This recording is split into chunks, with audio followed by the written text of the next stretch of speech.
আর গতকালকে হচ্ছে আমরা এখানে ক্যাম্পিং করেছিলাম। আর আমরা টোটাল ছিলাম 13 জন।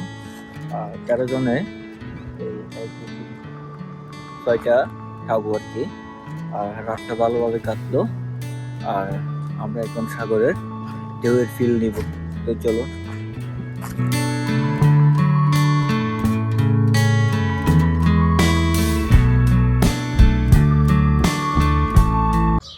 এ হচ্ছে সোনাদিয়ার সকালবেলায় দৃশ্য।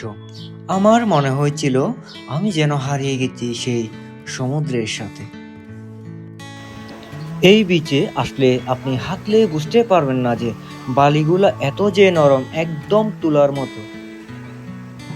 জীবনে একবার হলেও ঘুরে আসুন এই সোনাদিয়া বিচে, আপনাদের অবশ্যই ভালো লাগবে।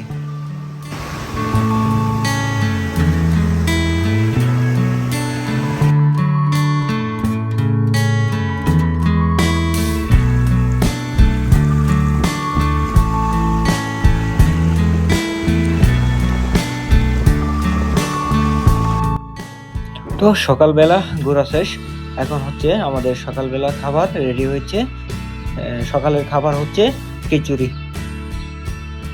এবং আমাদের এই সকালে খাবারকে আমাদের গন্তব্য স্থানে যেতে হবে, কারণ আমাদের হাতে সময় নেই।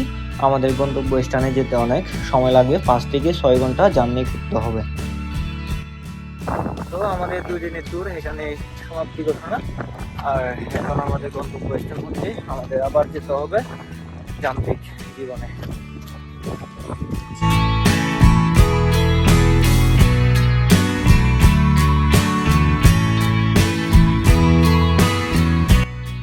তো আমরা চলে এলাম সেই মহেশখালী সুন্দরবনের অপরূপ দৃশ্য দেখতে দেখতে।